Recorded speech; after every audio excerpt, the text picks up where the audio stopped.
various people, they are just waiting to see his arrival. Of course, our teams are positioned. And right now, let's also bring you some breaking news that is reaching us. Meanwhile, all women MPs have walked out of the budget speech sitting of Parliament a short time ago to protest the assault of Wajir woman representative Fatuma Gedi. This even as Speaker Justin Muturi asked police to probe, arrest and charge Wajir East MP Rashid Amin if found to have assaulted Wajir woman representative Fatuma Gedi.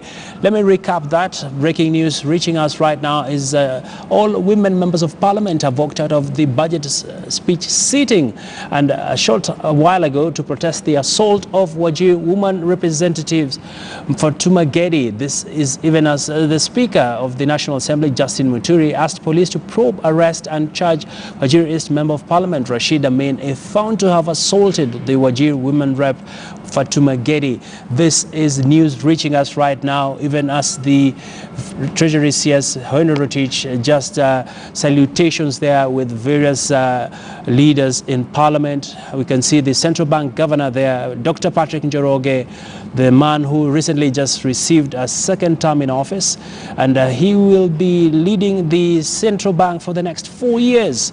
And right now they're having a final photo opportunity. And will this walkout by the women members of Parliament have any impact on the budget speech? It will be an interesting affair to watch out for right now that we're seeing quite a very interesting twist to the budget day. First off, the CS is late by almost 1 hour, and right now the assault of the women member of Parliament.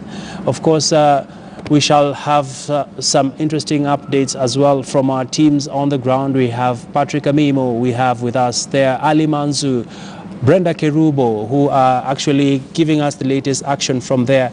And of course, you have with us here in studio none other than Ken Gishinga, also just holding fort for us in anticipation of this particular budget reading. And of course, Ken, such an unfortunate incident for Fatuma Gedi being assaulted in the precincts of Parliament. And of course, what might this have to spell out, especially now that we are seeing this interesting twist? This is a very unfortunate development. Only last week, 2 weeks ago, the president was in Canada for the gender conference, Women Deliver Conference, and he spoke very highly on the place of the woman in the Kenyan society. So to find this kind of violence happening within the precincts of Parliament, I think is very unfortunate. It needs to be probed, and if that person is found guilty, he needs to be brought to account. All right.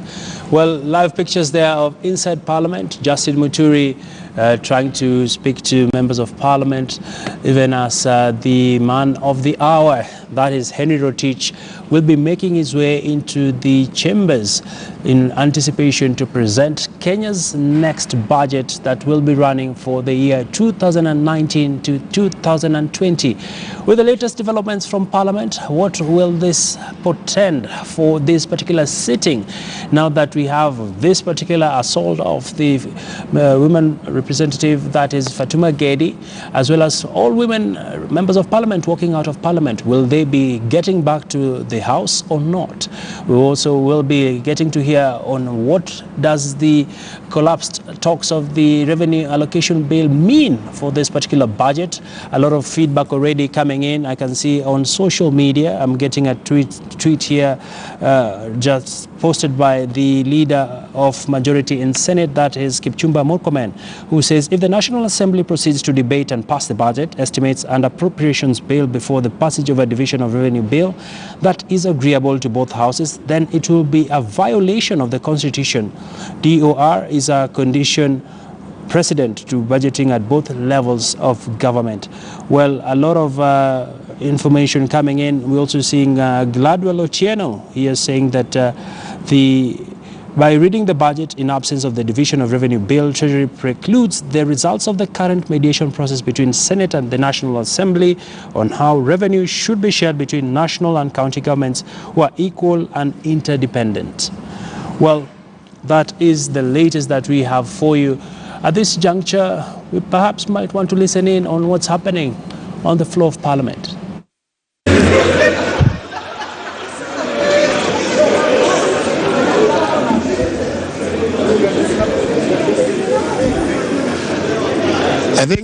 think the honorable members, the honorable member, is it a member for Jomfu? The member for Jomfu seems to have assumed that he was about to attend a meeting in his constituency, and therefore alert his constituents that he has arrived. Honourable members, as you are aware, yesterday, Wednesday, June 12, 2019, this House passed the report of the Budget and Appropriations Committee on the budget's estimates for the national government for the year 2019-2020 financial year. This process will be finalized once the House concludes the Committee of Supply, which will allocate funds to various votes and programs for the respective three arms of the national government. As part of the process, a public pronouncement of the policy highlights contained in the budget, along with the proposed ways and means of supporting it, ought to be made by the Cabinet Secretary for the National Treasury. Honourable members, now therefore, pursuant to the provisions of Section 40 of the Public Finance Management Act of 2012 and Standing Orders 25A and 244C of the National Assembly Standing Orders, I will now interrupt the business of the House to allow the Cabinet Secretary for the National Treasury, Mr. Henry K. Rotich, EGH, to make a public pronouncement of the budget policy highlights and revenue-raising measures for the national government for the financial year 2019-2020 and the medium term. Honourable members, in accordance with the standing orders, I've also designated a suitable place in the chamber for that purpose to the right of the Speaker's seat and adjacent to public servants' benches to enable the Cabinet Secretary for the National Treasury discharge his obligation in compliance with the provisions of Section 40, subsection 1 of the Public Finance Management Act 2012. The Cabinet Secretary is therefore invited and may proceed to make the pronouncements.